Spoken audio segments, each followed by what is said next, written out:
Let's break this down. Imagine you're standing on a beach in Britain around 400 years ago. It's cold, it's wet, the food isn't exactly inspiring. You're living on a relatively small island off the edge of Europe. Nobody looking at that island would have predicted what came next. Nobody would have looked at Britain and said, oh, one day this place will rule a quarter of the planet.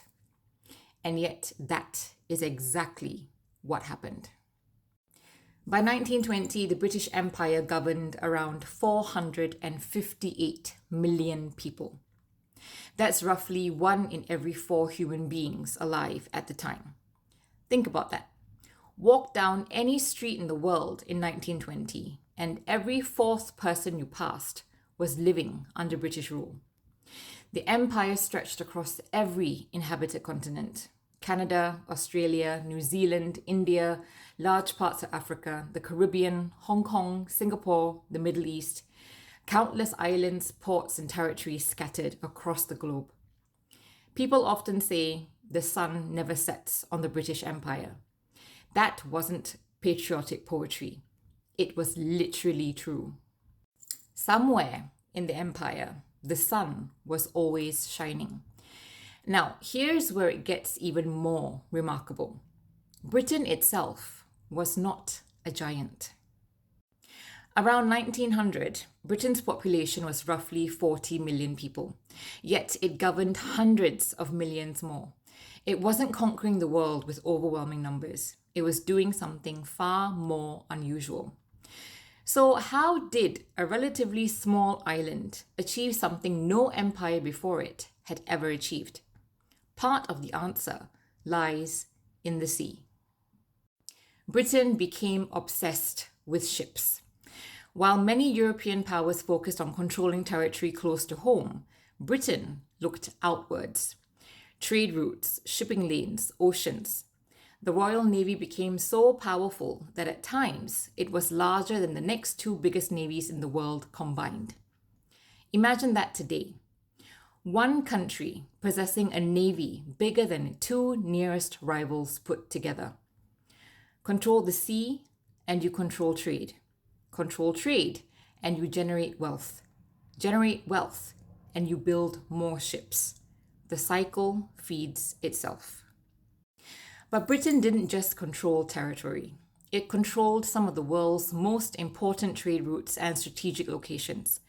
Gibraltar, the route through Suez, Singapore, Cape Town, key points that connected continents and helped shape global commerce. Then came another advantage, the Industrial Revolution. While much of the world was still producing goods using traditional methods, Britain was transforming itself into the workshop of the world. Factories, steam power, engineering, railways, innovation. The country suddenly had the tools to project power further and faster than ever before. And here's the thing most people don't realize. The British Empire wasn't just soldiers and warships. It was information. It was finance. It was communication. By the late 19th century, Britain had helped build a vast network of undersea telegraph cables linking huge parts of the globe. For most of human history, messages traveled at the speed of a horse or a ship. Now they could travel in minutes. The Victorian version of the internet. And at the center of it all sat London, the financial capital of the world. Money, banking, insurance, investment, trade. The British Empire wasn't simply pink bits on a map. Although, if you've never seen a map of it at its height, go and look one up.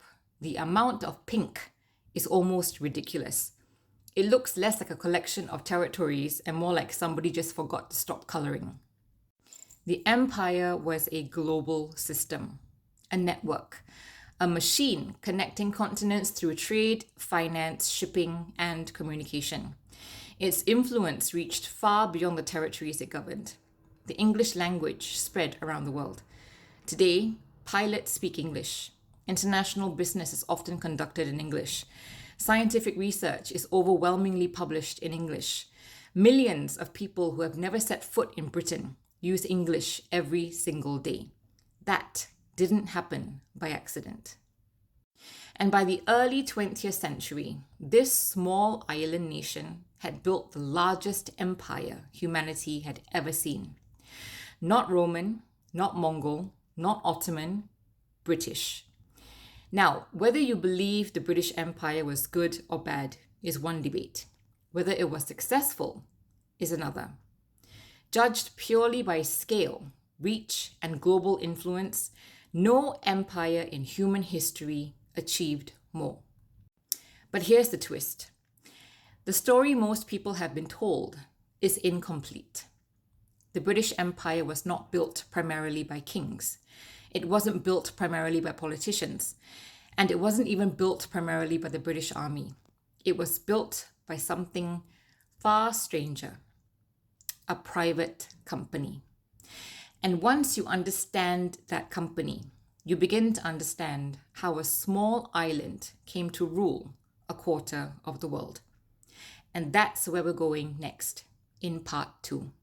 So stay tuned.